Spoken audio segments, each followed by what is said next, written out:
উম্মতের প্রতি নবীজির এমন মায়া, উম্মতের দ্বারা অত্যাচারের শিকার হয়েছেন, উম্মতের আঘাতে রক্তাক্ত হয়েছেন, জর্জরিত হয়েছেন, তবুও উম্মতের জন্য বদদোয়া করেন নাই। নবীজি সাল্লাল্লাহু আলাইহি ওয়াসাল্লাম যখন মক্কা থেকে তায়েফ চলে গেলেন, তায়েফে যাবার পরে নবীজি সাল্লাল্লাহু আলাইহি ওয়াসাল্লাম যখন মানুষকে দাওয়াত দিলেন, নবীজি বলতেছেন কুলু লা ইলাহা ইল্লাল্লাহ তুফলিহুন, তোমরা বলো লা ইলাহা ইল্লাল্লাহ, সফল হয়ে যাইবা। কাফেররা একদল মানুষকে নবীজির পিছনে লাগায়া দিল, বলে এটা পাগল, পাথর মার। এবার দলে দলে নবীজির গায়ে আঘাত করা শুরু করলো পাথর দিয়া। নবীজির গা বেয়ে বেয়ে রক্ত পড়তেছে। হযরত যায়েদ রাদিয়াল্লাহু তাআলা আনহু ঠেকাইতে পারেন না, এতজন আঘাত করতেছে। যায়েদ রাদিয়াল্লাহু তাআলা আনহু কিছু করতে পারতেছেন না। নবীজি পড়ে যাইতেন, উঠতেন, আবার ওই একই কথা বলতেন। পাথরের আঘাত এত বেশি পরিমাণ ছিল। একদিন আয়েশা সিদ্দিকা রাদিয়াল্লাহু তাআলা আনহা বলতেছে, ইয়া রাসূলুল্লাহ, আপনার গায়ে এগুলো কিসের দাগ? দেখবেন যাদের বসন্ত একটু বেশি হয়, ফক্স একটু বেশি হয়, গায়ের মধ্যে ছোট ছোট গর্ত হয়ে যায়, এটা আর মিটে না, গর্ত থাইকা যায়। আয়েশা সিদ্দিকা রাদিয়াল্লাহু তাআলা আনহা বলতেছে, ইয়া রাসূলুল্লাহ, আপনার গায়ে এটা কিসের দাগ? এটা কি বসন্ত হয়েছিল নাকি আপনার? নবীজি বলেন, না, আমার কখনো বসন্ত হয় নাই। তবে এই দাগটা কিসের? নবীজি বললেন, আয়েশা, এই দাগ হলো আমি যখন তায়েফে মানুষকে দ্বীনের দাওয়াত দিতে গিয়েছিলাম, তারা না বুঝে আমার গায়ে যেই পাথর দিয়ে আঘাত করেছিল, এই দাগগুলো হলো তাদের নিক্ষিপ্ত সেই পাথরের দাগ। রাসূল আকরাম সাল্লাল্লাহু আলাইহি ওয়াসাল্লামের উপরে এত পরিমাণ আঘাত করেছে তারা, নবীজির গা দিয়ে রক্ত পড়তে পড়তে রক্ত পায়ের জুতার মধ্যে চলে গেছে, রক্ত শুকায়া পার সাথে জুতাটা আটকে গেছে। সারাদিন ক্লান্ত শ্রান্ত দেহ নিয়া রাসূল আকরাম সাল্লাল্লাহু আলাইহি ওয়াসাল্লাম শহরের এক প্রান্তে গিয়ে একটু বিশ্রাম নিচ্ছেন। জিবরাইল আলাইহিস সালাতু ওয়াস সালাম আসলেন। আয়েশা বলতেছে, ইয়া রাসূলুল্লাহ, এই কওম আপনার সাথে কেমন আচরণ করেছে, আপনার রব, আপনার মালিক সব কিছু শুনছে। আজকে আমার সাথে নতুন একজন ফেরেশতা পাঠানো হয়েছে, যে ইতিপূর্বে কখনো আপনার কাছে আসে নাই। এইবার একজন ফেরেশতা নবীজির কাছে আসলেন। নবীজি বলতেছেন, ওই ফেরেশতা আয়েশা প্রথমে আমাকে সালাম দিল, সালাম দিয়ে বলতেছি, ইয়া রাসূলুল্লাহ, এই কওম আপনার সাথে কেমন আচরণ করেছে, আপনার মালিক সব কিছু শুনেছেন। তিনি, আপনি যদি চান, আপনি যদি আমাকে নির্দেশ দেন, এই দুটো পাহাড়কে আমি এমন ভাবে মিলায়া দিব, দুই পাহাড় দিয়ে চাপ দিয়ে তায়েফবাসীকে আমি পিষে দিব, পিষে অস্তিত্বহীন হয়ে যাবে। এই জায়গায় যে একটা জাতি ছিল এটা কেউ জানতে পারবে না, নিশ্চিহ্ন হয়ে যাবে। একটু চিন্তা করে দেখেন তো, এই জামানায় আমরা কতটা প্রতিশোধ পরায়ণ। কেউ যদি আমাদেরকে কখনো একটু গরম কথা বলে, 15 বছর পরে সুযোগ পাইলেও এটার প্রতিশোধ আমরা নিয়ে নেই। এভাবে বলতে গেলে আলোচনা লম্বা হয়ে যাবে। নবীজি সাল্লাল্লাহু আলাইহি ওয়াসাল্লাম উম্মতের প্রতি কত দয়া, মায়া, মোহাব্বত, এ ব্যাপারে সব কথা বাদ দেন। আল্লাহ তাআলা স্বয়ং নবীজি যে উম্মতকে ভালোবাসেন সে ব্যাপারে আল্লাহ তাআলা সাক্ষী দিয়েছেন। সুবহানাল্লাহ। আল্লাহ তাআলা কি বলেন? আল্লাহ তাআলা বলেন, লাকাদ জাআকুম রাসূলুম মিন আনফুসিকুম আজিজুন আলাইহি মা আনিতুম হারিসুন আলাইকুম বিল মুমিনিন হারিসুন আলাইকুম বিল মুমিনিনা রাউফুর রহিম। আল্লাহ তাআলা বলেন, লাকাদ জাআকুম রাসূলুম মিন আনফুসিকুম, তোমাদের জন্য তোমাদের মধ্য থেকে এমন একজন রাসূলের আগমন হয়েছে যিনি আজিজুন আলাইহি মা আনিতুম, আল্লাহ তাআলা বলতেছে যিনি তোমাদের ব্যথায় ব্যথিত হন। সুবহানাল্লাহ। তোমরা যেটাতে কষ্ট পাও তিনিও সেটাতে কষ্ট পান।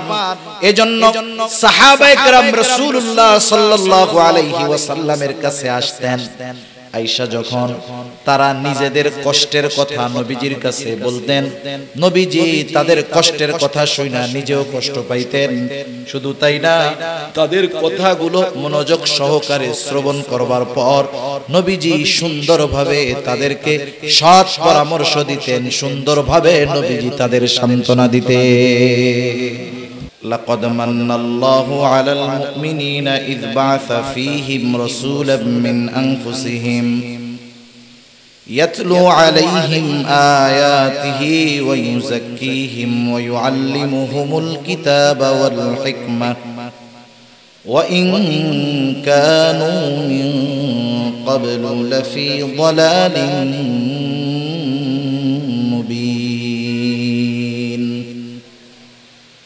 আল্লাহ তাআলা বলেন, লাকাদ মান্নাল্লাহু আলাল মুমিনিনা ইয বাআসা ফীহিম রাসূলাম মিন আনফুসিহিম।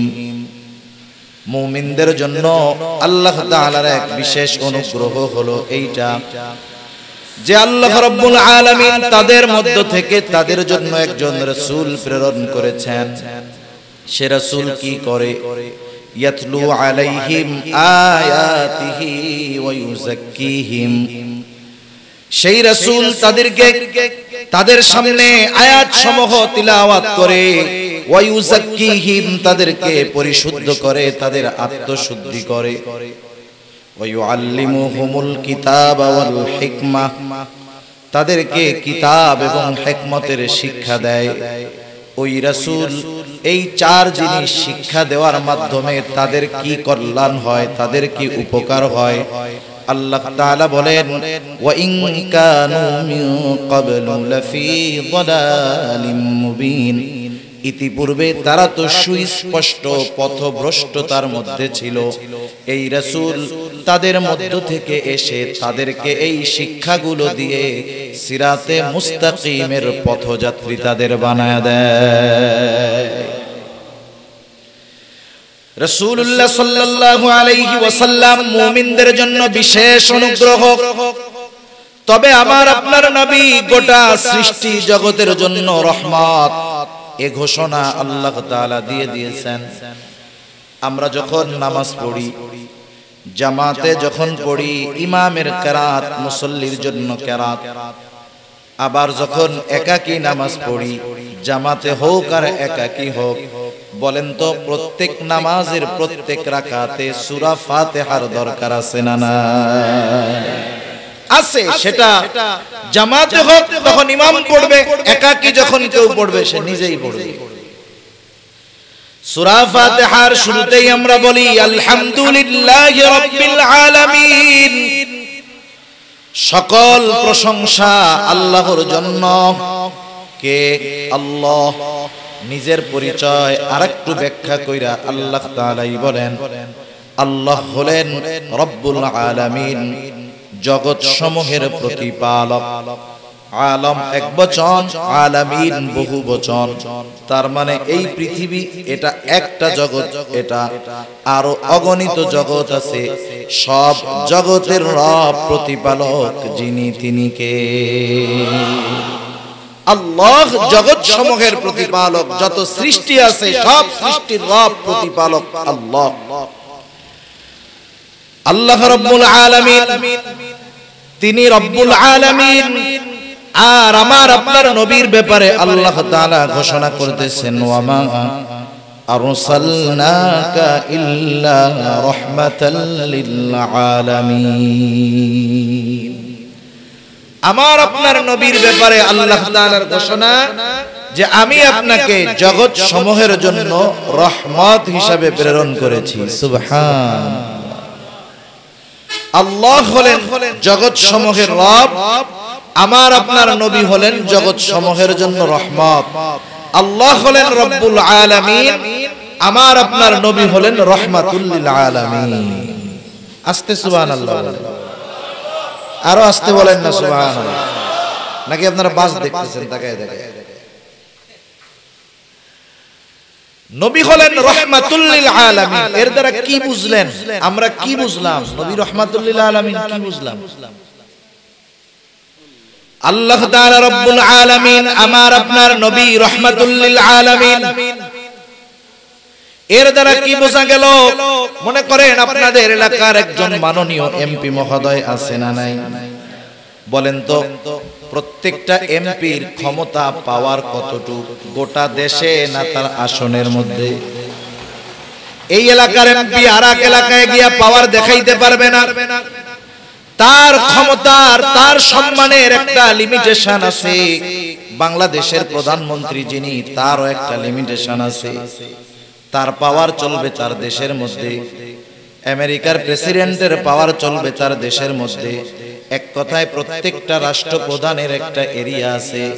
আল্লাহ তাআলা অতীতে আমার আপনার নবীর আগে যত নবী প্রেরণ করেছেন, প্রত্যেকটা নবীর একটা এরিয়া আছে। আল্লাহ রাব্বুল আলামিন অনেক সময় কোন বিশেষ গোত্রের জন্য, বিশেষ এলাকার জন্য আল্লাহ তাআলা এক একজনকে নবী করে পাঠিয়েছেন আমার আপনার নবীজির আগে। আবার দেখেন, কোন নবী নির্দিষ্ট বংশের জন্য, গোত্রের জন্য। ইহুদিদের দাবি মুসা আলাইহিস সালাম শুধু ইহুদিদের নবী, নাসারাদের দাবি ঈসা আলাইহিস সালাম শুধু তাদের নবী। কিন্তু আমার আপনার নবীজির নবুয়ত, আমার আপনার নবীজির নবুয়তের বিস্তৃতি নির্দিষ্ট কোন এরিয়ায় আল্লাহ তাআলা দেন নাই। বরং আল্লাহ তাআলা কোরআনুল কারীমে ওই ঘোষণা দেওয়ার মাধ্যমে জানায় দিলেন, আমার হাবিব, আমার রবুবিয়তের বিস্তৃতি যত দূর, আমি আল্লাহ আপনার নবুয়তের বিস্তৃতি তত দূর দিয়ে দিলাম।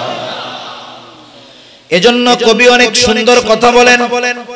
কবি বলেন, রবুবিয়ত খুদা কি হ্যায় জাহাঁ তক, নবুয়তি মুস্তাফা কি হ্যায় উহাতা। সেজন্য আমার আপনার নবীকে আল্লাহ তাআলা নিজের রবুবিয়তের বিস্তৃতি যত দূর পর্যন্ত রেখেছেন, আমার আপনার নবীজিকে আল্লাহ তাআলা তত দূর পর্যন্ত রহমত হিসাবে ঘোষণা করেছে। সুবহান। এটা কি চিন্তা করার মতো বিষয়? এটা কি আমাদের মতো ক্ষুদ্র জ্ঞানে বোঝার মতো বিষয় যে ফেরেশতাদের জন্য রহমত, সব নবীর জন্য রহমত, সকল সৃষ্টির জন্য আমার আপনার নবী রহমত। সুবহান। অমুসলিমদের জন্য রহমত, নবীজির দুশমন যারা নবীজি তাদের জন্য রহমত। আবু জেহেল একদিন দোয়া করতেছে আল্লাহ তাআলার কাছে, ফরিয়াদ করতেছে। যখন আল্লাহ তাআলার আমার আপনার নবীর কাছে কোরআন নাজিল করলেন, আবু জেহেলদেরকে যখন নবী কোরআন তিলাওয়াত করে শোনায়, আবু জেহেল আল্লাহ তাআলার কাছে দোয়া করে, বলে, আল্লাহ, এই কোরআন যদি সত্যি আপনি নাজিল কইরা থাকেন, তাইলে আপনি আমাদের উপরে পাথর বর্ষণ করেন। দোয়া করছে কি? কোরআন যদি সত্যি আপনি নাজিল করেন, তাইলে আমার উপরে, আমাদের উপরে আপনি পাথর বর্ষণ করেন। পাথর বর্ষণ যদি হয়, এটা রহমত হবে না আযাব হবে? আযাব। আবু জেহেল দোয়া করতেছে, আল্লাহ তাআলার কাছে দোয়া করতেছে। আবু জেহেল, উতবা, সাইবা এরা আল্লাহ তাআলাকে অবিশ্বাস করত না, বিশ্বাস করত। কিছু বিষয়ে তাদের বিশ্বাস এতটা দৃঢ় যে আমাদেরও ওই পরিমাণ বিশ্বাস নাই। আল্লাহ রাব্বুল আলামিন তাদের বিশ্বাসের ব্যাপারে, যে তারা আল্লাহ তাআলাকে বিশ্বাস করে, তাদের বিশ্বাসের ব্যাপারে আল্লাহ তাআলা কোরআনুল কারীমের মধ্যে এক জায়গায় বলেন, ওয়ালা ইন সাআলতাহুম মান খালাকাস সামাওয়াতি ওয়াল আরদ। আপনি যদি তাদেরকে জিজ্ঞাসা করেন, অর্থাৎ মক্কার মুশরিকদেরকে যদি জিজ্ঞাসা করেন, মান খালাকাস সামাওয়াতি ওয়াল আরদ, আসমান এবং জমিনের স্রষ্টা কে? কে আসমান জমিন বানায়েছে? তারা তাদের দেব দেবীদের কথা বলবে না। এই প্রশ্নের জবাবে মক্কার মুশরিকেরা কি জবাব দিবে? আল্লাহ তাআলা নিজেই সেই জবাব দিয়ে বলেন, লা ইয়াকুলুন্নাল্লাহ। দুইটা তাকিদ যোগ করে আল্লাহ তাআলা বলেন, মক্কার মুশরিকেরা আপনার এই প্রশ্নের জবাবে বলবে, অবশ্যই অবশ্যই আসমান জমিনের স্রষ্টা হলেন আল্লাহ। শুধু তাই না, আপনি যদি মক্কার মুশরিকদেরকে জিজ্ঞাসা করেন, ওয়ালা ইন সাআলতাহুম মান নাযালা মিনাস সামাই মাআ ফাআহইয়া বিহিল আরদা বা'দা মাউতিহা। আপনি যদি তাদের জিজ্ঞাসা করেন কে আসমান হতে পানি বর্ষণ করে, শুধু তাই না, ওই বর্ষিত পানির দ্বারা শুকনো ফেটে চৌচির ফসল উৎপাদনের অনুপযুক্ত জমিনটাকে ওই পানির দ্বারা কে ফসল উৎপাদনের উপযুক্ত করে তোলে, তারা তাদের দেবদেবীদের কথা বলবে না। তারা কি বলবে? আল্লাহ তাআলাই জবাব দিয়ে বলেন লা ইয়াকুলুনাল্লাহ, অবশ্যই অবশ্যই তারা বলবে আসমান হতে বৃষ্টি বর্ষণ করেন আল্লাহ, বর্ষিত পানির দ্বারা মৃত জমিনকে জীবিত করেন আল্লাহ। আল্লাহ তাআলা এক জায়গায় বলেন আপনি যদি তাদের জিজ্ঞাসা করেন তাদেরকে কে সৃষ্টি করেছে, নাস্তিকদের মতো তারা বলবে না আমরা এমনিই প্রস্তুত হইছি, তৈয়ার হয়ে গেছি, আমরা এমনিই তৈরি হয়েছি, এমনিই আমাদের সৃষ্টি হয়েছে। তারা এই কথা বলবে না। কি বলবে তারা? আল্লাহ তাআলা বলেন লা ইয়াকুলুনাল্লাহ ওয়ালা ইন সাআলতাহুম মান খালাকাহুম, আপনি যদি তাদের জিজ্ঞাসা করেন তাদের স্রষ্টাকে, আল্লাহ তাআলা বলেন তারা বলবে লা ইয়াকুলুনাল্লাহ, অবশ্যই অবশ্যই আল্লাহ তাআলাই হলেন আমাদের স্রষ্টা। এই কথাগুলোর দ্বারা, এই আয়াতগুলোর দ্বারা এই জিনিসটা অনুধাবন করা যায় যে মক্কার মানুষ আল্লাহ তাআলার প্রতি দৃঢ় বিশ্বাস তাদের ছিল, তবে কিছু বিষয়ে আল্লাহ তাআলার সাথে শিরক করার কারণে তারা বেঈমান। আবু জেহেল দোয়া করতেছে, শুধু তাই না, রাসূলুল্লাহ সাল্লাল্লাহু আলাইহি ওয়াসাল্লাম এক হাদিসের মধ্যে বলেন আল্লাহ তাআলা আবু জেহেলের দোয়াও কবুল করছে। বদরের যুদ্ধ শুরু হওয়ার আগে আবু জেহেল সকাল বেলা আল্লাহ তাআলার কাছে ফরিয়াদ করতেছে, বলে আল্লাহ আজকে যারা হকের উপরে আছে আপনি তাদেরকে বিজয় দান করবেন। আল্লাহ তাআলা বলেন, নবীজি বলেন আল্লাহ তাআলা আবু জেহেলের এই দোয়া কবুল করছে। এই দোয়া কবুল হওয়ার কারণেই যারা হকের উপরে ছিল আল্লাহ তাআলা তাদেরকে বিজয় দান করেছে। ওই আবু জেহেল দোয়া করতেছে যে আল্লাহ কোরআন যদি সত্যি আপনি নাজিল করে থাকেন তাহলে আপনি আমাদের উপরে পাথর মারেন, তার মানে ওর উপরে গজব আসলে ও বুঝবে কোরআন আসলে আল্লাহর কালাম। মানুষ যখন বিরোধিতা করতে করতে এমন একটা অবস্থায় চলে যায় যে কোন বিরোধিতা তার জন্য কল্যাণকর ও নিজেও সেটা বোঝে না। আবু জেহেল যখন এই ফরিয়াদ জানাইছে আল্লাহ তাআলার কাছে, নবীজির সামনে আয়েশা বলতেছে, আর আল্লাহ তাআলা আবু জেহেলের এই দোয়ার জবাব দিবেন। কি জবাব দিবেন? আমার আপনার নবীর মাধ্যমে বলতেছেন, শুনেন। ও তো পাথর মারতে বলে যদি কোরআন সত্য হয়, আবু জেহেল তো বলতেছে পাথর মারার কথা, আর আল্লাহ তাআলা বলেন হাবিব আপনি শুনে নেন, ওয়ামা কানাল্লাহু লিয়ুআযিবাহুম ওয়া আনতা ফীহিম, আপনি যতক্ষণ তাদের মধ্যে আছেন আমি তাদের উপরে কোনো আযাব দিব না। এইরকম অবাধ্যতা করেও অতীতের উম্মত যখন অবাধ্য হইতো, একটা লিমিট ক্রস করত, তাদের উপরে আল্লাহ তাআলার আযাব নগদে নেমে আসতো।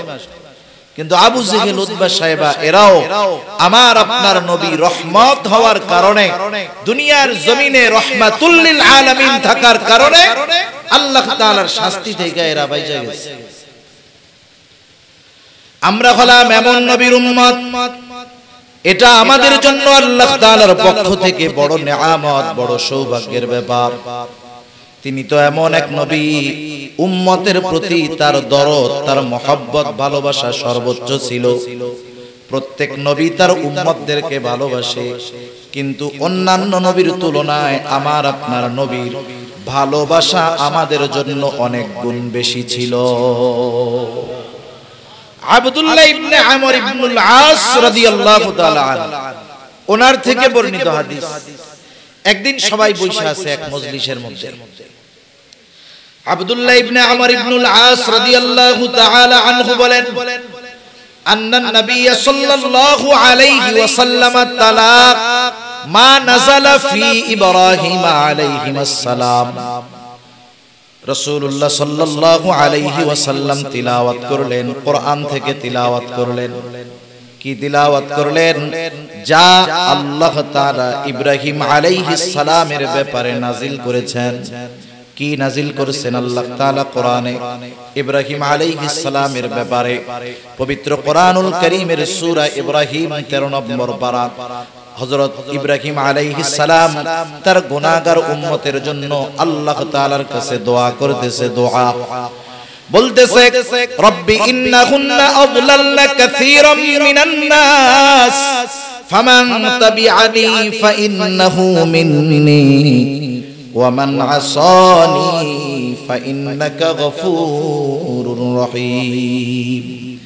ইব্রাহিম আলাইহিস সালাম বলতেছে, আমার রব, ইন্নাহুন্না আযলালনা কাসীরাম মিনান নাস, এই প্রতিমাগুলো, এই মূর্তিগুলা অধিকাংশ মানুষকে পথচ্যুত করে ফেলছে, পথভ্রষ্ট করে ফেলছে।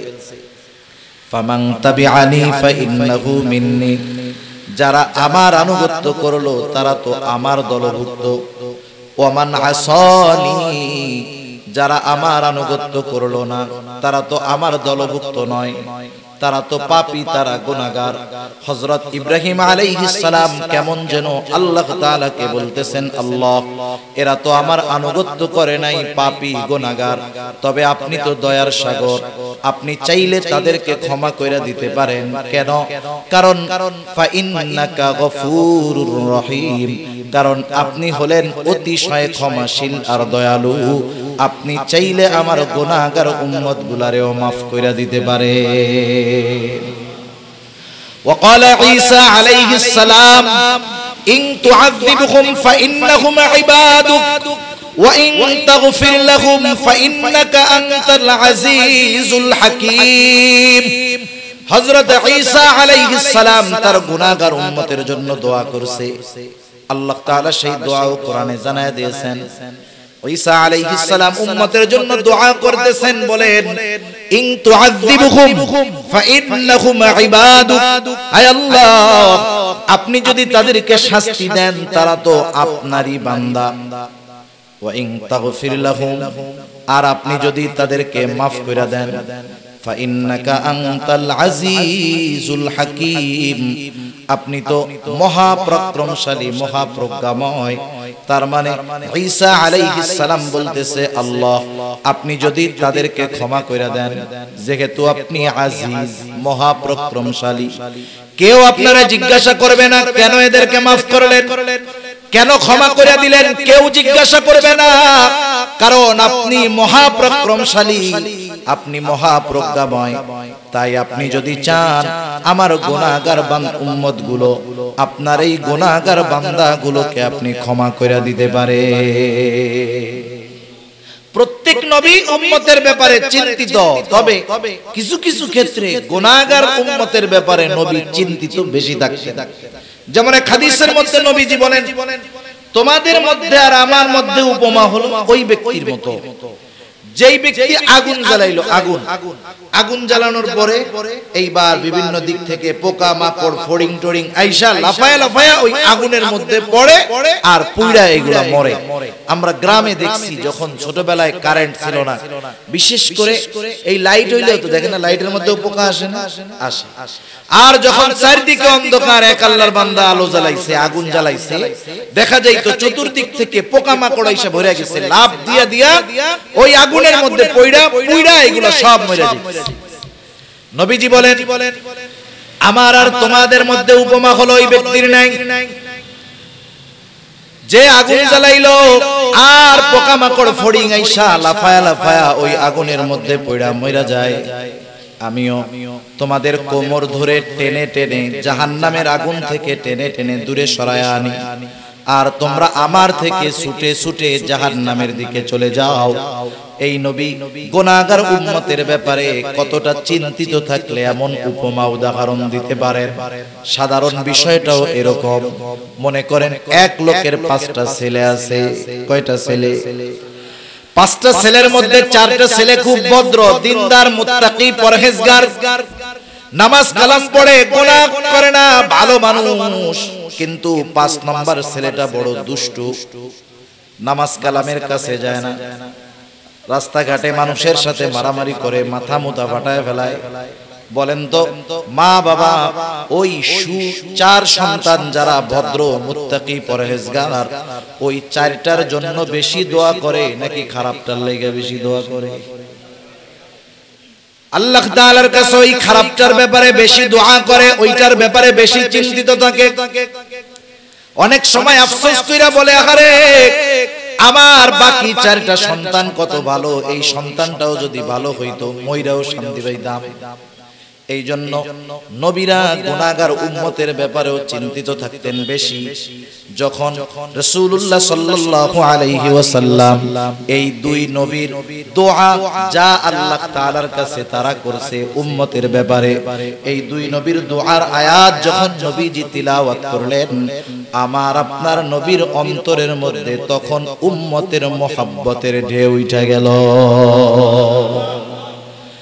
এবার নবীজি সাল্লাল্লাহু আলাইহি ওয়াসাল্লাম 2 হাত উঁচু করলেন, ফারাফা ইয়াদাইহি, নবীজি 2 হাত উঁচু করে আল্লাহর কাছে দোয়া করা শুরু করলেন। নবীজি বলতেছেন, আল্লাহুম্মা উম্মতি উম্মতি, আল্লাহ আমার উম্মতের কি হবে, আমার উম্মতের কি হবে। ওয়াবাকা, নবীজি ওযর ধারায় কান্না করতেছেন। আল্লাহ তাআলা সব কিছু জানেন, সব কিছু দেখেন, নবীজি কেন কান্না করেন আল্লাহ তাআলা জানেন কি জানেন না? এরপরেও কিছু বিষয় আছে জানার পরেও মুখ দিয়া শুনতে মনে চায়।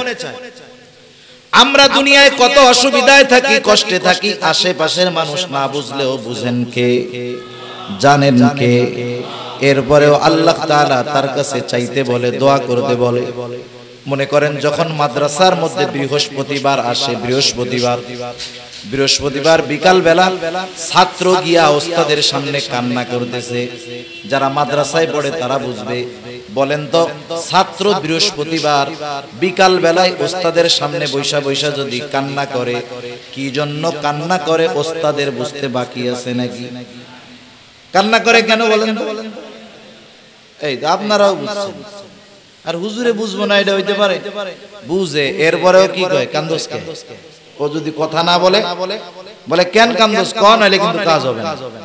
ওস্তাদ চায় যে ছাত্র মুখ দিয়া বলুক, হুজুর আমি বাড়িতে যাবো, আমারে ছুটি দেন। এটা একটা মুহাব্বতের নিদর্শন। সবকিছু দেখার পরে, জানার পরেও তার মুখ দিয়ে শুনতে চাওয়া, এটা একটা ভালোবাসার নিদর্শন। আল্লাহ তাআলা সবকিছু দেখেন, জানেন। এরপরেও জিবরাইল আলাইহিস সালামকে বলতিছে, ও জিবরাইল যাও, আমার নবী মুহাম্মদ সাল্লাল্লাহু আলাইহি ওয়াসাল্লাম কেন কান্না করে? জিবরাইল আলাইহিস সালাম আইসা হাজির, বলে ইয়া রাসূলুল্লাহ, আল্লাহ তাআলা সবকিছু জানেন, সবকিছু শুনেন, এরপরেও তিনি জানতে চান কেন আপনি কান্না করেন। নবীজি এবার উম্মতের ব্যাপারে জিবরাইল আলাইহিস সালামকে জানাইলেন, আমি আমার উম্মতের ব্যাপারে পেরেশান, উম্মতের জন্য কান্না করি।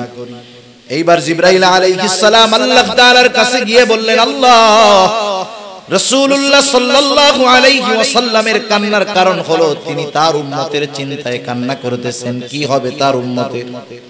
আল্লাহ তাআলা বললেন, জিবরাইল তুমি যাও, আমার নবী মুহাম্মদকে তুমি জানায় দাও, আমি অচিরেই তাকে তার উম্মতের ব্যাপারে সন্তুষ্ট করব, তাকে অসন্তুষ্ট করব না। আমার আপনার নবী, আমার আপনার জন্য, আমাদের জন্য আল্লাহ তাআলার পক্ষ থেকে এই সুখবর দুনিয়ায় থাকতেই আনছেন। সুবহান। রাসূল আকরাম সাল্লাল্লাহু আলাইহি ওয়াসাল্লাম উম্মত যদি দ্বীনের কথা না মানে, দ্বীনের পথে যদি না আসে, নবীজি সাল্লাল্লাহু আলাইহি ওয়াসাল্লাম চিন্তিত হয়ে যাইতেন, পেরেশান হয়ে যাইতেন।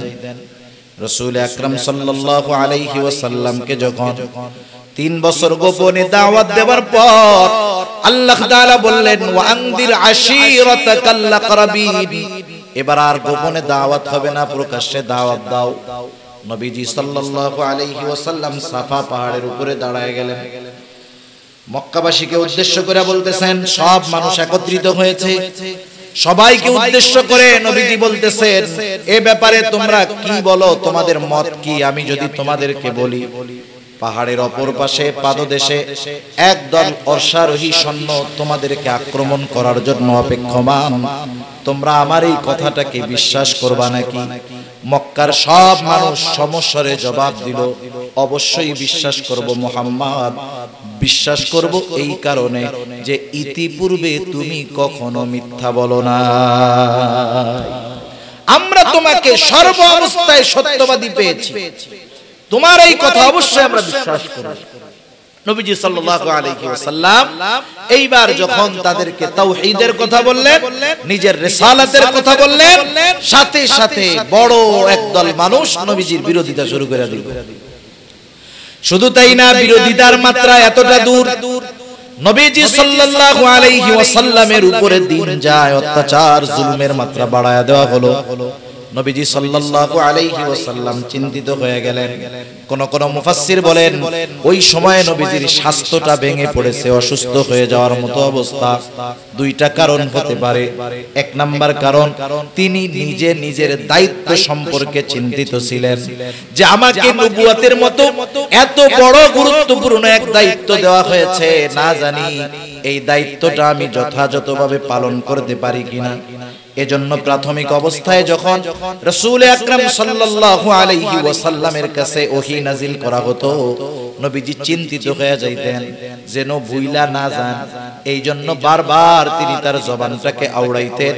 কিন্তু আল্লাহ তাআলা জানায়া দিলেন, হাবিব আপনি চিন্তা কইরেন না, লা তুহাররিক লিসানাকা লিতাআজালা বিহি ইন্না আলাইনা জামআহু ওয়া কুরআনা। আপনি বারবার এই জিহ্বা নড়ায়েন না, চিন্তা করেন না, এটাকে সংরক্ষণ করার, এটাকে হেফাজত করার, এর শব্দ, অর্থ, মর্মার্থ, ব্যাখ্যা সবকিছু হেফাজত করার দায়িত্ব আমি নিয়ে নিলাম।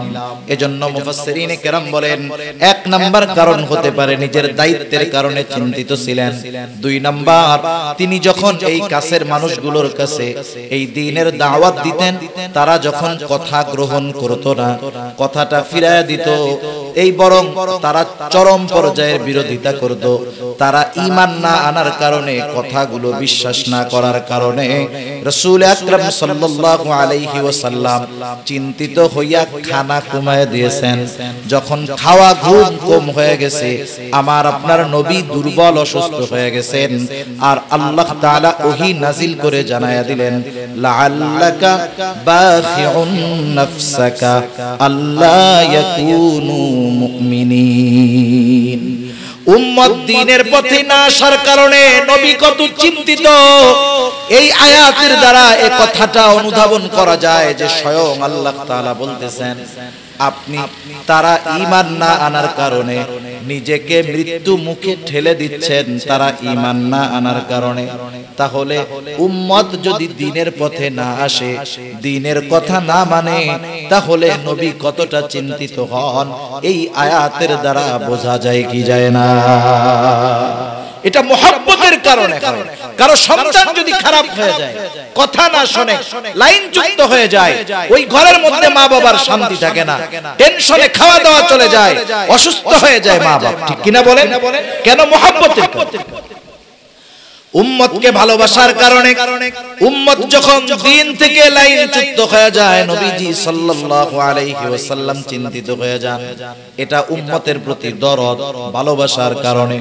শুধু তাই না, নবীজি সাল্লাল্লাহু আলাইহি ওয়াসাল্লাম সর্বদা উম্মতের জন্য যেটা কল্যাণকর, সেই ধরনের কাজগুলো নবীজি করতেন।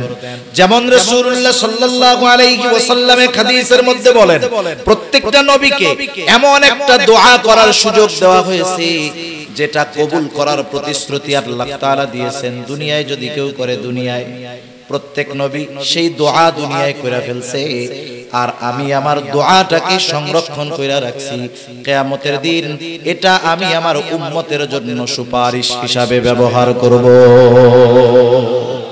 নবীজি জানেন যে কিয়ামতের দিন কঠিন মুসিবতের সময় এই দোয়া আমার উম্মতের জন্য কাজে লাগবে বেশি, এজন্য দুনিয়াতে না কইরা আখিরাতের লাগি জমা রাখছে। সুবহানাল্লাহ।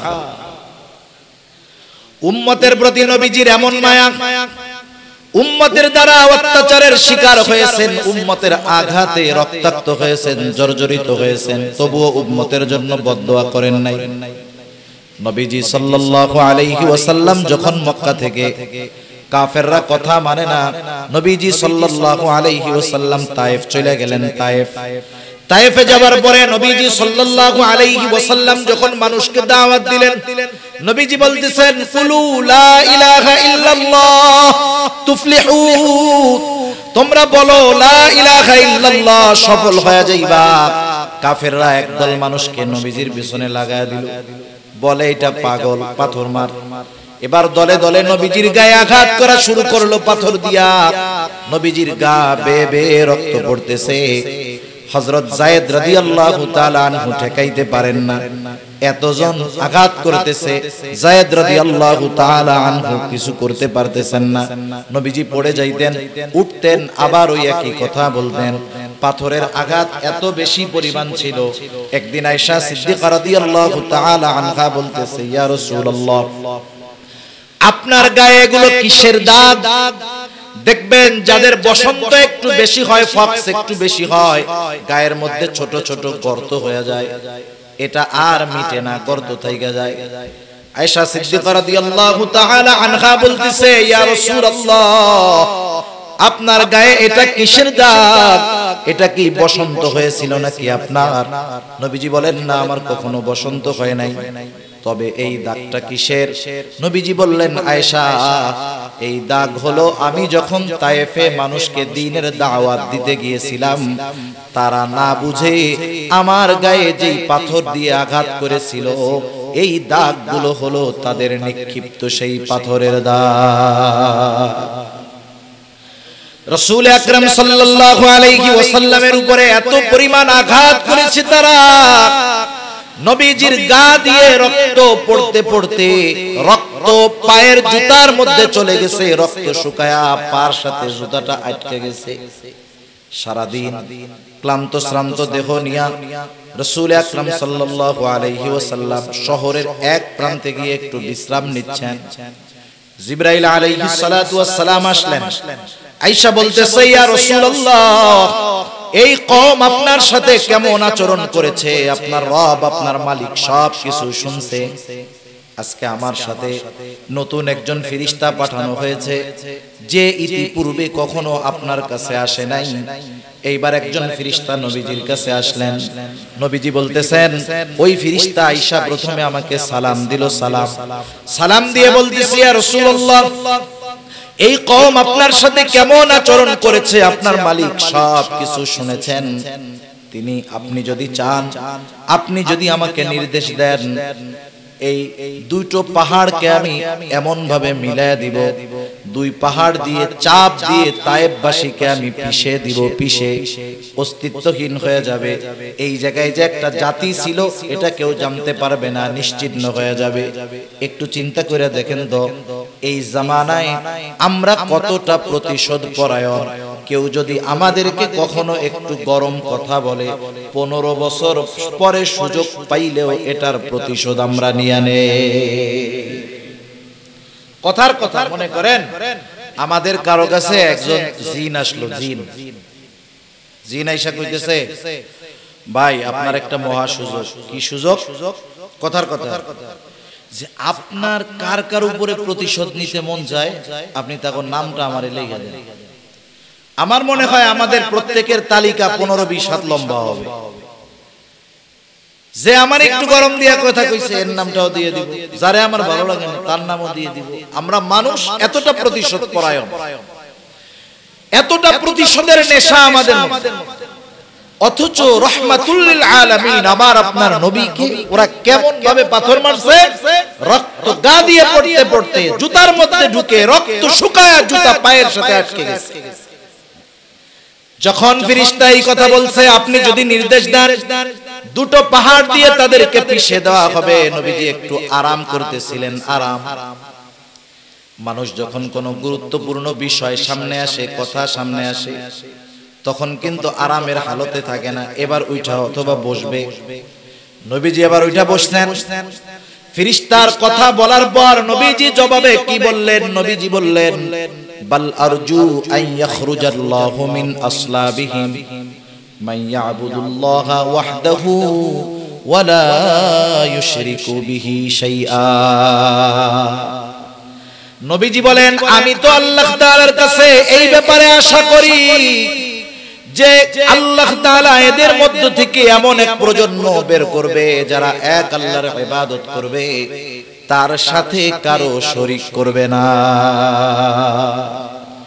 উম্মতের দ্বারা পাথরের আঘাতে জর্জরিত হওয়ার পরেও উম্মতের প্রতি কেমন দরদ, নবীজি তাদের ব্যাপারে বদদুয়া করেন না, বরং আশা করছেন এরা হয়তো কথা মানতেছে না, কিন্তু এদের থেকে আল্লাহ তাআলা এমন এক প্রজন্ম বের করবে যারা ওই আল্লাহর ইবাদত করবে, আল্লাহ তাআলার সাথে শিরক করবে না।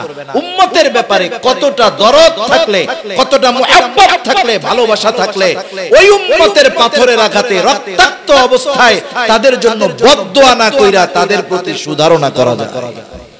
এটা সাধারণ আখলাকের দ্বারা সম্ভব নয়। এজন্যই আমার আপনার নবীজির আখলাকের ব্যাপারে আল্লাহ তাআলা বলেন, ওয়া ইন্নাকা লাআলা খুলুকিন আযীম, আপনাকে আমি মহান চরিত্রে অধিষ্ঠিত করেছি। সুবহানাল্লাহ। এভাবে বলতে গেলে আলোচনা লম্বা হয়ে যাবে। নবীজি সাল্লাল্লাহু আলাইহি ওয়াসাল্লাম উম্মতের প্রতি কত দয়া, মায়া, মুহাব্বত, এ ব্যাপারে সব কথা বাদ দেন। আল্লাহ তাআলা স্বয়ং নবীজি যে উম্মতকে ভালোবাসেন সে ব্যাপারে আল্লাহ তাআলা সাক্ষী দিয়েছেন। সুবহানাল্লাহ।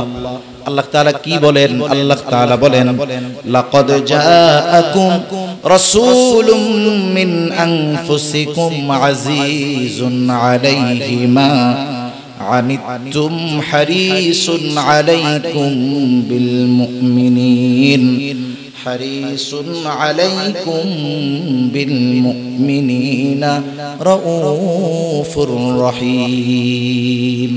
আল্লাহ তাআলা বলেন, লাকাদ জাআকুম রাসূলুম মিন আনফুসিকুম, তোমাদের জন্য তোমাদের মধ্য থেকে এমন একজন রাসূলের আগমন হয়েছে যিনি আজিজুন আলাইহি মা আনিতুম, আল্লাহ তাআলা বলতেছে যিনি তোমাদের ব্যথায় ব্যথিত হন।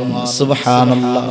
তোমরা যেটাতে কষ্ট পাও তিনিও সেটাতে কষ্ট পান। এজন্য সাহাবায়ে কেরাম রাসূলুল্লাহ সাল্লাল্লাহু আলাইহি ওয়াসাল্লামের কাছে আসতেন।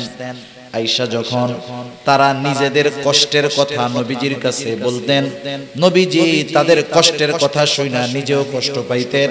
শুধু তাই না, তাদের কথাগুলো মনোযোগ সহকারে শ্রবণ করবার পর নবীজি সুন্দরভাবে তাদেরকে সৎ পরামর্শ দিতেন, সুন্দরভাবে নবীজি তাদের সান্ত্বনা দিতেন।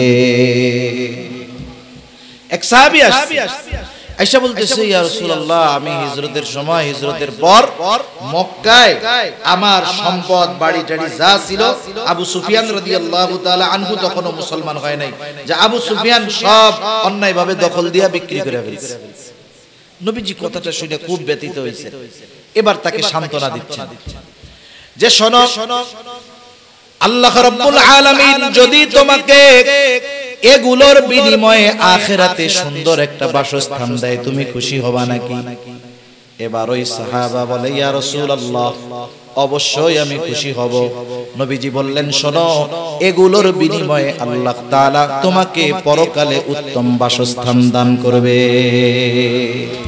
নবীজি যখন রোগী দেখতে যাইতেন, অসুস্থ মানুষ যখন দেখতে যাইতেন, তার কষ্টে নবীজি ব্যথিত হইতেন। শুধু তাই না, যাওয়ার পরে তাকে এমন ভাবে সান্ত্বনা দিতেন যে সে মনে করতো আমি অচিরেই সুস্থ হয়ে যাব। মনে করেন একজন রোগী দেখতে গেছে, ইদানিং তো ডেঙ্গু জ্বরে অনেক মানুষ মারা যাচ্ছে, আপনারা খবর পান না পত্রিকায়? আচ্ছা, একজনের মনে করেন ডেঙ্গু জ্বর হইছে, আপনি দেখতে গেছেন, আপনার আত্মীয় স্বজনের মধ্যে মনে করেন একজন ডেঙ্গু জ্বরে মারা গেছে। আপনি যদি এই ডেঙ্গু রোগী দেখতে যাইয়া তার সামনে বলেন, হায় হায়, এই যে তোমার ডেঙ্গু জ্বর হইছে, আমার খালাতো ভাইও তো কয়দিন আগে ডেঙ্গু জ্বরে মরছে, খুব ডেঞ্জারাস, বলেন তো এই রোগী ভয় পাবে না? এখন চিন্তা করবে, আল্লাহ কোন সময় আজরাইল আমার কাছে চলে আসে তার ঠিক নেই। কিন্তু আপনি যদি রোগীর সামনে গিয়ে তারে সান্ত্বনা দেন সুন্দরভাবে, কষ্ট লাগতেছে, আপনি চিন্তা করেন না, ইনশাআল্লাহ আল্লাহ তাআলা সুস্থ করে দিবেন। কত মানুষের ডেঙ্গু জ্বর হইল, আল্লাহ তাআলা সুস্থ করে দিয়েছে, আপনি চিন্তা করেন না। বলেন তো এই রোগী এই সান্ত্বনার বাণী শোনার পরে তার ভালো লাগবে না মন্দ লাগবে? তার অবশ্যই ভালো লাগবে। এজন্য রাসূল সাল্লাল্লাহু আলাইহি ওয়াসাল্লাম উম্মতের কষ্টে কষ্ট পাইতেন, সাথে সাথে তাদের কষ্টগুলো অনুধাবন করে তাদেরকে নবীজি সান্ত্বনাও দিয়ে দিতেন। সুবহানাল্লাহ। তিনি ছিলেন আজিজ, তিনি ছিলেন আজিজ, উম্মতের ব্যথায় ব্যথিত। তিনি হলেন হারিস, উম্মতের জন্য কল্যাণকামী। আল্লাহ তাআলা বলতেছেন নবী তোমাদের জন্য কল্যাণকামী। সুবহানাল্লাহ। কিন্তু মুমিনদের জন্য বিশেষ কইরা বিল মুমিনিনা রাউফুর রহিম, মুমিনদের জন্য অতি সদয় এবং মুমিনদের জন্য অতি দয়ালু। আল্লাহ তাআলা আমার আপনার নবীর সিফাত গুণাবলী বর্ণনা করতে গিয়ে নিজের সিফাতের সাথে যেই শব্দগুলো সেগুলো নবীজির শানে আল্লাহ তাআলা ব্যবহার করেছেন। রউফ এটা কার গুণবাচক নাম? রহিম কার গুণবাচক নাম? নবীজি আমার আপনার নবীর সাথেই শব্দগুলো যোগ করছেন। আখলাকের ব্যাপারে বলছেন আজিম, মহান চরিত্র আল্লাহ তাআলা আমার আপনার নবীকে দিয়েছেন। আল্লাহ তাআলা উম্মতকে যে নবী কত ভালোবাসেন সে কথা স্বয়ং আল্লাহ তাআলা বলতেছে যে হ্যাঁ এ রাসূল উম্মতের ব্যথায় ব্যথিত, এ রাসূল উম্মতের জন্য কল্যাণকামী, এ রাসূল উম্মতের জন্য সদয়, এ রাসূল উম্মতের জন্য বড় দয়ালু। এখন চিন্তা করে একটু আমারে জবাব দেন, যেই নবী আমার আপনার জন্য এত মুহাব্বত ভালোবাসার নিদর্শন রেখে গেছেন, যার সাক্ষ্য আল্লাহ তাআলা দিয়েছে, সেই নবীকে আমরা কতটুকু ভালোবাসি? বালিশের সাথে মাথা লাগায় বাড়িতে গিয়ে একা একা চিন্তা করতে হবে। কিছু ভালোবাসা আছে সম্পর্ক জনিত ভালোবাসা, সেই ভালোবাসা কিছু কিছু সময় ত্যাগ করা ওয়াজিব হয়ে যায়। মনে করেন ভাইয়ের সাথে ভাইয়ের মহব্বত ভালোবাসা আছে না নাই? এটা সম্পর্কের ভালোবাসা।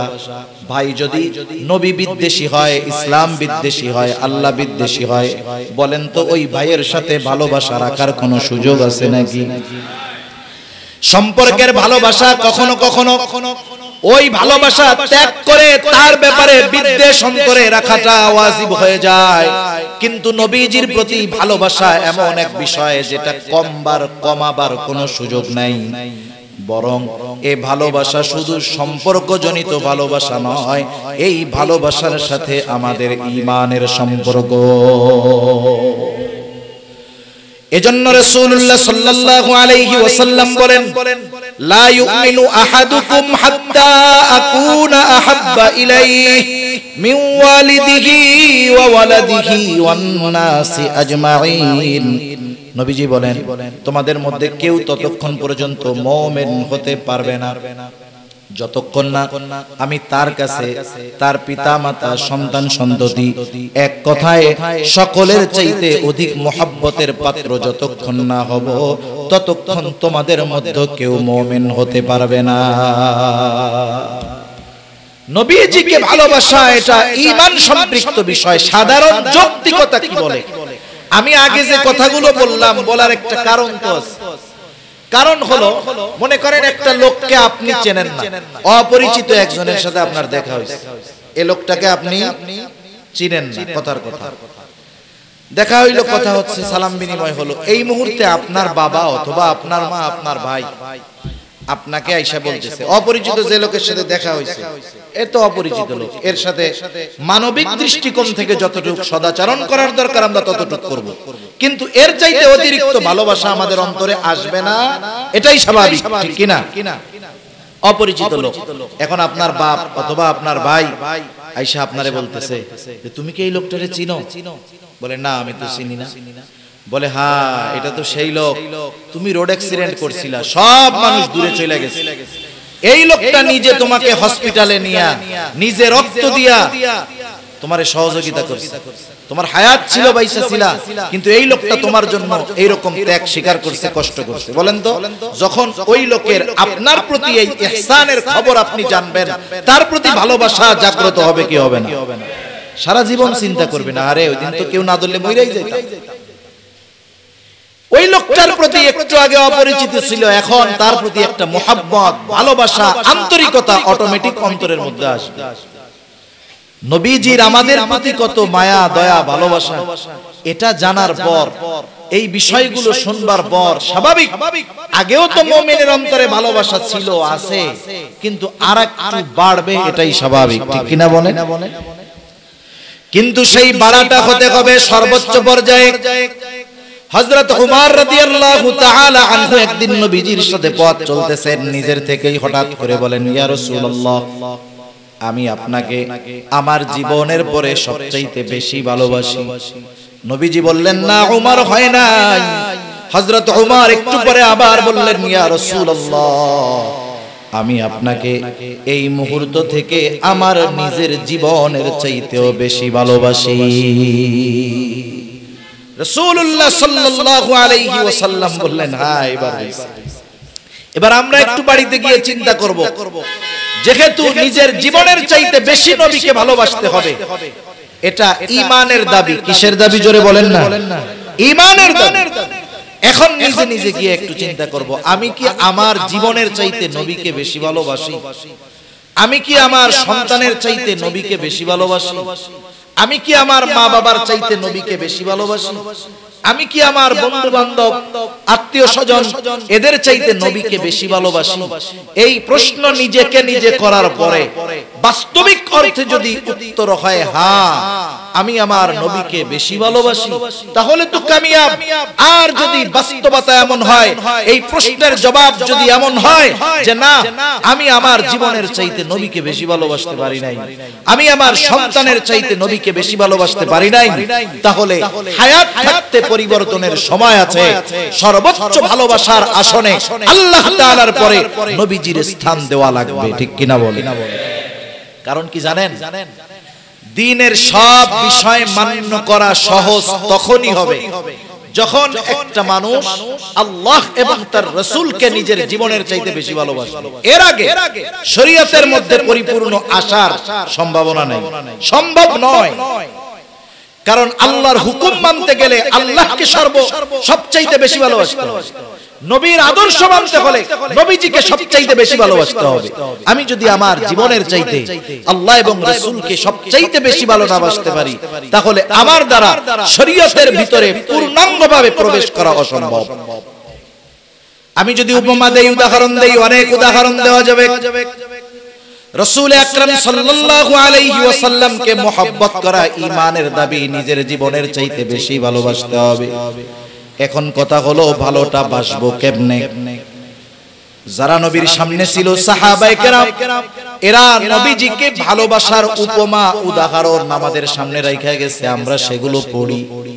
আবু বকরের মুহাব্বতের কথা পড়ি, উমর রাদিয়াল্লাহু তাআলা আনহুর মুহাব্বতের কথা পড়ি, উহুদের ময়দানে নবীজির সামনে ঢাল হয়ে যাওয়া কাফেরদের তীর বর্ষার আঘাত বুক পেতে নেওয়া তালহার নবীর মুহাব্বতের নিদর্শন আমরা পড়ি।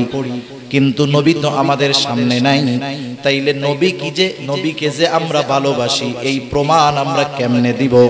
নবীকে ভালোবাসার প্রমাণ কেমনে দিতে হবে, কেমনে ভালোবাসতে হবে, চিন্তার কোনো কারণ নাই। দুনিয়ার কোনো মানুষের থেকে ফর্মুলা নেওয়া লাগবে না, নবীকে ভালোবাসার পদ্ধতি নবী নিজে জানায়া দিয়েছে। যে আমাকে যদি ভালোবাসো, এর প্রমাণ কি? নবীজি বলেন, মান আহাব্বা সুন্নতি ফাকাদ আহাব্বানি ওয়া মান আহাব্বানি কানা মাই ফিল জান্নাহ। নবীজি বলেন, যে আমার সুন্নাতকে ভালোবাসলো সে আমি নবীকে ভালোবাসলো, আর আমি নবীকে যে ভালোবাসলো সে আমি নবীর সাথে জান্নাতে থাকবে। নবীর সাথে আমরা কারা থাকতে চাই? একটু আদুসা করি তো। নারায়ে তাকবীর, নারায়ে তাকবীর, মাশাআল্লাহ। আপনারা নবীর সাথে থাকতে হইলে তো আগে জান্নাতে যাইতে হইবে। জান্নাতে না গেলে কি নবীর সাথে থাকা যাইব? এখন নবী বলছে কারা জান্নাতে যাবে আর কারা যাবে না। নবীজি আর এক হাদিসের মধ্যে বলেন, কুল্লু উম্মতি ইয়াদখুলুনাল জান্নাতা ইল্লা মান আবা, আমার সব উম্মত জান্নাতে প্রবেশ করবে আবা উম্মত ছাড়া। প্রশ্ন করা হলো, ইয়া রাসূলুল্লাহ, আবা উম্মত কারা? নবীজি বললেন, মান আতাআনি দাখালাল জান্নাহ ওয়া মান আসানি ফাকাদ আবা। নবীজি বললেন, যে আমার আনুগত্য করবে সে জান্নাতে যাবে, আর যে আমার আনুগত্য করবে না সে আবা উম্মত, সে জাহান্নামে যাবে। অনুসরণ, আনুগত্য মানে হলো অনুসরণ করা, নবীজিকে অনুকরণ করা, অনুসরণ করা। তার মানে জান্নাতে যদি যাইতে হয়, নবীর সাথে যদি থাকতে হয়, নবীকে ভালোবাসার প্রমাণ যদি দিতে হয়, তাহলে সুন্নতকে মুহাব্বতের সাথে, সুন্নতকে মুহাব্বতের সাথে অনুসরণ করতে হবে। সুন্নতকে ভালোবাসা অনুসরণ করতে হবে। মানে আমি একটা সুন্নাত পালন করতেছি, এই সুন্নাতের প্রতি দরদ থাকতে হবে, মায়া থাকতে হবে, ভালোবাসা থাকতে হবে। আরে ভালোবাসা হবে সর্বোচ্চ ভালোবাসা। কিন্তু আফসোসের ব্যাপার, নবীজির সাথে থাকা কিন্তু বড় সৌভাগ্যের ব্যাপার। একদিন এক গ্রাম্য সাহাবী নবীজি সাল্লাল্লাহু আলাইহি ওয়াসাল্লামের কাছে আসছে। রাসূল সাল্লাল্লাহু আলাইহি ওয়াসাল্লাম আরেকজনের সাথে কথা বলতেছে। গ্রাম অঞ্চলের মানুষ, যারা একেবারে প্রত্যন্ত গ্রাম অঞ্চলের মানুষ, এরা অনেক ক্ষেত্রে সরল হয়, সরল। আমরা শহরের মানুষ, গ্রামের মানুষের সরলতাকে বলি মূর্খতা। আসলে বিষয়টা এমন নয়, এটা তাদের সরলতা, বুঝ কমতির কারণে। একজন যখন আরেকজনের সাথে কথা বলে, তখন আয়েশা মধ্যে প্রশ্ন না করা, এটা হলো আদব। কিন্তু গ্রাম্য সাহাবী বোঝে না। নবীজি কথা বলতেছে, কথার মধ্যেই নবীজিরে জিজ্ঞাসা করতেছে, ইয়া রাসূলুল্লাহ মাতাস সাআহ, হে আল্লাহর রাসূল, কিয়ামত কখন হবে? নবীজি ওই লোকের সাথে কথা শেষ করার পরে বলতেছেন, কোথায় সেই লোক যে আমাকে প্রশ্ন করলো কিয়ামত কখন হবে? এই লোকটার প্রশ্ন করার ভাবটা এমন ছিল, সে কেমন যেন গাঠি গুঠি নিয়ে কিয়ামতের জন্য অপেক্ষা করতেছে, কিয়ামতের জন্য সে অপেক্ষমান। যেমন কেউ যখন ঢাকায় যায়, ঢাকায় গেছেন না আপনারা? গেছেন তো? ঢাকা যখন যায়, বাস কাউন্টার থেকে টিকিট কাটছে, কাউন্টার থেকে বলছে 11 টাকা। কয়টা গাড়ি? 11টা। এখন বাইজে গেছে 11:30। আপনি যাওয়ার জন্য তো রেডি নাকি? টিকিট তো কাটছেন। এখন কাউন্টার মাস্টারে গিয়া কি বলবেন? আরে ভাই, গাড়ি কখন আসবে? কি বলবেন? যে এই বলার দ্বারা কি বোঝা যাচ্ছে? যে আপনি যাওয়ার জন্য এতটাই প্রস্তুত, গাড়ি না আসার কারণে আপনার আরো ঝামেলা হয়েছে। ওই গ্রাম্য সাহাবীর বলার ভাবটা এরকম, উনি কিয়ামতের লাইগা এতই প্রস্তুত, কিয়ামত আসতে কেমন যেন ওনার দেরি দেরি মনে হচ্ছে। প্রশ্ন করছে এইভাবে, ভাবটা এরকম। কিছু কিছু সময় কিছু কিছু প্রশ্ন করার পরে, কিছু কিছু প্রশ্ন করার পরে ওই প্রশ্নের জবাব দেওয়ার আগে তার প্রশ্নের ভাবে আরেকটা প্রশ্ন তাকে করার জন্য এমনিই জেহেনে চলে আসে। যেমন একদিন আল্লাহর বান্দা মারা গেছেন করোনার সময়, আমাদের ঢাকার বড় একজন আলেম আব্দুল্লাহ বিক্রমপুরী রাহমাতুল্লাহি আলাইহি, খুব বড় একজন আলেম। এক লোক বাইরে থেকে খুব আকারে হুজুরের সাথে দেখা করবে, যে হুজুরের সাথে দেখা করতেই হবে, খুব জটিল প্রশ্ন। এখন ওই লোক এত গুরুত্ব দেখা নবী ওই হুজুরি বলতেছে, ওরে ভেতরে আসতে দাও।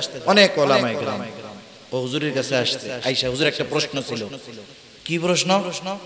বলছে, হুজুর, রাসূল সাল্লাল্লাহু আলাইহি ওয়াসাল্লামের শ্বশুর শাশুড়িগুলোর নাম একটু বন্ধ। এখন কোন এই প্রশ্নের জবাব কি?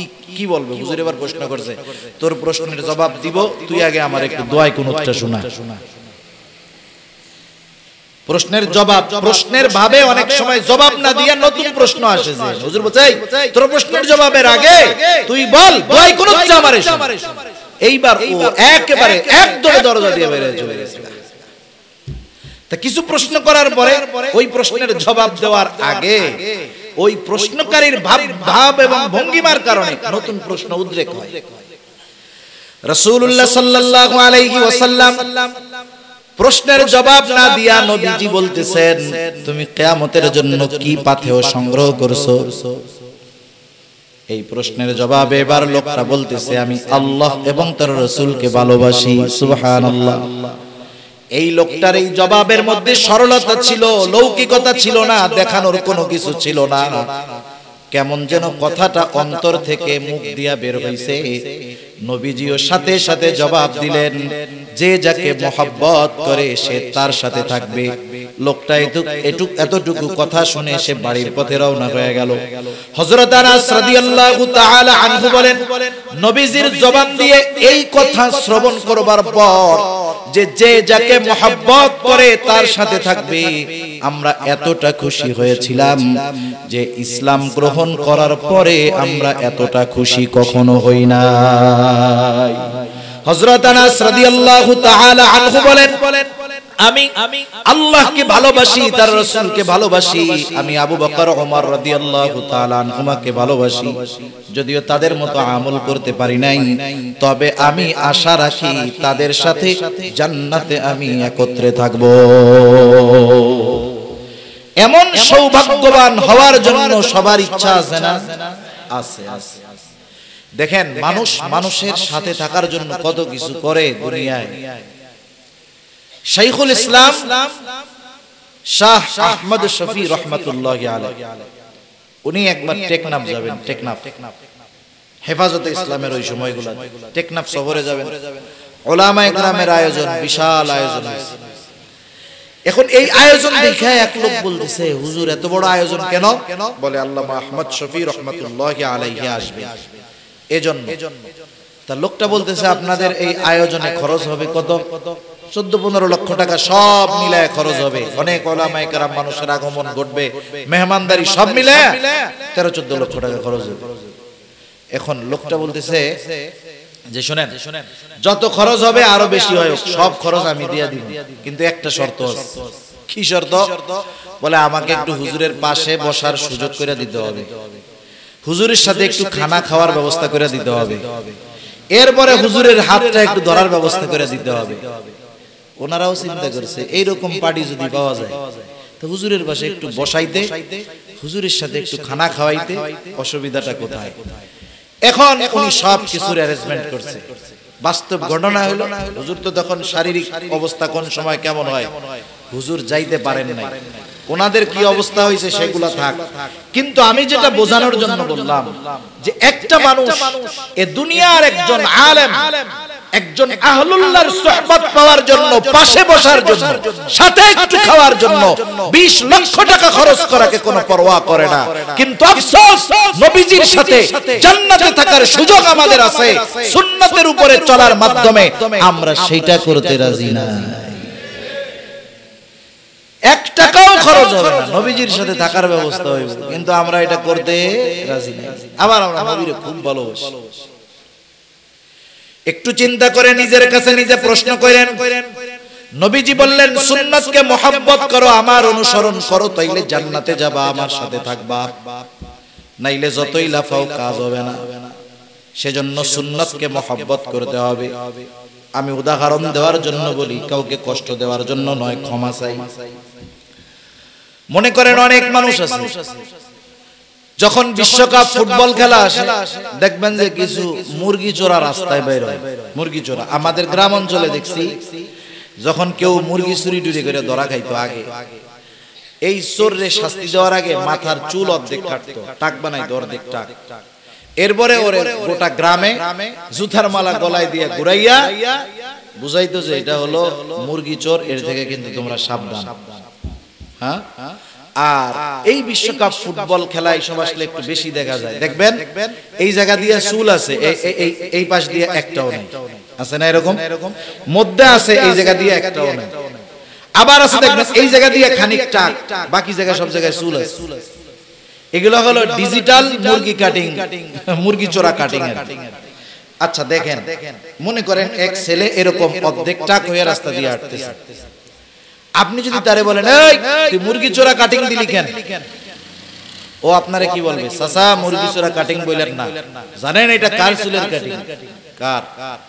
এটা বিশ্ববিখ্যাত প্লেয়ার নেইমারের চুলের কাটিং। এখন বলেন তো ওর কথার দ্বারা আপনি কি বুঝলেন? আপনি যেটারে মুরগি চূড়া কাটিং মনে করতেছেন, ওই কাটিং এ চুল কাইটা সে কি লজ্জিত না গর্বিত? গর্বিত, গর্বিত যে আমি বিশ্ববিখ্যাত একজন প্লেয়ারের স্টাইলে চুল কাটছি। আচ্ছা দেখেন, দাড়ি রাখাটা স্টাইল কার?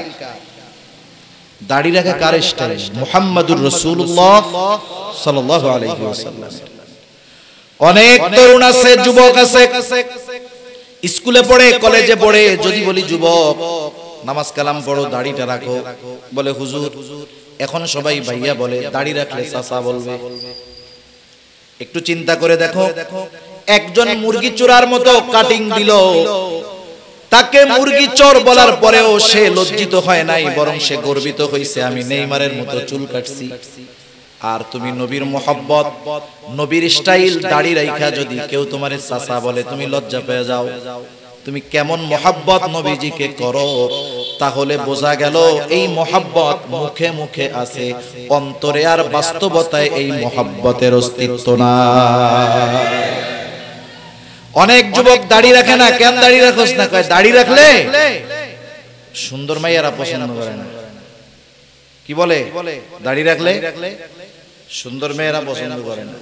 বেটা খাটাস, যেই মেয়ে দাড়ি পছন্দ করে না সেই মাইয়া তোর ঘরে আইসা তোর ঘরকে একটা ছোটখাটো জাহান্নাম বানায় বলে, তুই রেডি থাক।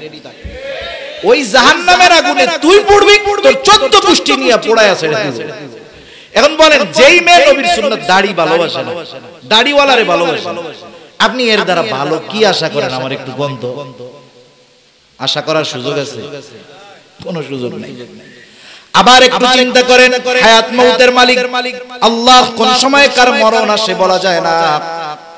ইদানিং কালের যেই সমীকরণ, বৃদ্ধদের চাইতে যুবকরা মরে বেশি। কারণ যারা মুরব্বী আছে, যাদের হায়াত 50, 60, 70 বছর, এনারা যখন জন্ম নিছে ছোটবেলা থেকে ফরমালিন মুক্ত খাবার খাইছে, ওই সময় ভিতটা মজবুত হওয়ার কারণে বুড়া কালেও এনারা স্ট্রং। কিন্তু 20-25 বছর যেটার বয়স, ও জন্ম থেকেই খাইতেছে ভেজাল, জন্ম থেকেই ফরমালিন বিষাক্ত খাবার এগুলো খেয়ে খাইতেছে। এর ভিত দুর্বল, এমনি অসুস্থ হয়। আরো তো কতজন সাইবাস, নেশা, মাদকাসক্ত গুলো আছে, এগুলো নেশার সাথে জড়ায় এদের জীবন শেষ। আবার কিছু মরে অতি বাড়াবাড়ির কারণে, কেউ মোটরসাইকেল চালায় মরে। এই সব কিছু মিলায়া দেখা যায় যে 40 বছরের আগে মৃত্যু যাদের মারা যায়, বাংলাদেশে দৈনিক 2800 থেকে 3000 মানুষ মারা যায়। 2800 থেকে 3000, বর্তমানে আরো সমীকরণটা বেশি হইতে পারে। এর মধ্যে 50% 40 বছর বয়সের আগে, তার মানে প্রায় যুবক মরে বেশি। তাহলে মানুষ যখন মারা যায়, তাকে গোসল করানোর পরে, কাফন পরানোর পরে, তার জানাজা দেওয়ার পরে যখন তাকে কবরে রাখা হয়, বলেন তো কবরে রাখার সময় আপনাদের এলাকায় কোন দোয়াটা পড়ে? যারা জানেন একটু জোরে বলেন, কি দোয়া পড়ে? বিসমিল্লাহি ওয়া আলা মিল্লাতি রাসূলিল্লাহ। এই দোয়াটা পড়েই তো কবরে রাখে নাকি? এই দোয়ার অর্থ, এই দোয়ার সারমর্ম কি? এই দোয়ার তাৎপর্য কি? এই দোয়া আমাকে কি বলে? বিসমিল্লাহ, আল্লাহর নামে। এমন এক ব্যক্তিকে এখন আমরা কবরস্থ করতেছি, কবরের মধ্যে রাখতেছি, যার বিগত জীবন অতিবাহিত হয়েছে রাসূলের মিল্লাত, আই রাসূলের সুন্নাতের উপরে। সে যখন মরছে রাসূলের সুন্নাতের উপরে ছিল, এখন তাকে আমরা কবরে রাখতেছি রাসূলের সুন্নাতের উপরে। এটা হলো এই কথাটার মূল ব্যাখ্যা, যে আল্লাহর নামে এমন এক ব্যক্তিকে আমরা কবরস্থ করতেছি যার গোটা জিন্দেগি রাসূলের সুন্নাতের উপরে অতিবাহিত হয়েছে।